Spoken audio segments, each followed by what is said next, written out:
So we have a comment here from Mel. She's in Johannesburg, South Africa, and she was telling us in a previous comment that she has migraines. And here she said that she's tried everything. The muscles around the shoulders and the neck are very tight. Massages have not worked, and they're only offering her some temporary relief. And you can't really see here. Then she also mentions a few things which can be helpful, like cutting out dairy. And it's very common that someone may have already tried something like massage the neck and the shoulders. And the reason why it doesn't always help is because massage in this area is relaxing some of the muscles, but the muscles are tensing for a reason. They're not tensing for no reason. They usually are tensing up to try and protect the area. So especially if it's more on one side, that's where the body is spasming to try and pull something back into a better alignment. It's actually trying to help and improve things. So getting a massage will not really deal with the root cause of what's going on. It may offer some level of temporary relief.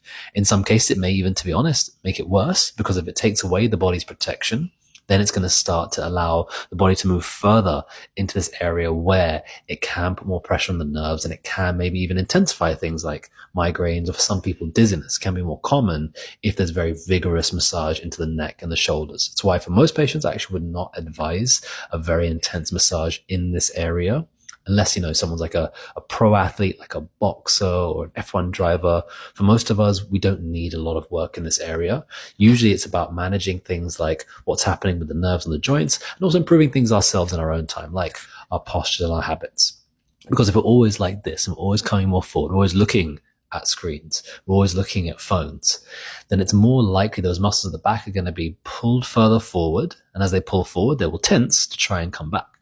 And as they tense, it feels uncomfortable. So we get a massage, it relaxes things, but that's not really addressing the main issue. The main issue is going to be, number one, maybe our posture, depending on the person. But for a lot of times also, especially when things like migraines or headaches are involved, that there is more tension on the nerves that are passing through this area, which pass around to the head.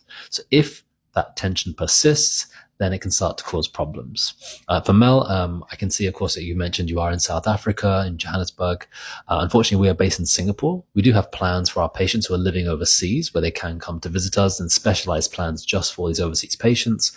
However, since you are already so much closer, there is actually a chiropractor in Port Elizabeth who would probably be the best person to see. You can either Google Port Elizabeth Upper Cervical Chiropractic, or you can send us a message and then we can send you across the link. Let us know if you have any questions, or anyone else, if you have anything, put it into the comments. We're happy to make another video like this to try and explain why these things you try maybe aren't so helpful, why maybe some things help only for a temporary amount of time, or if you're looking for somebody that's in your area and we're not, we're too far away, I'm happy to refer someone that'll be able to help you with your case.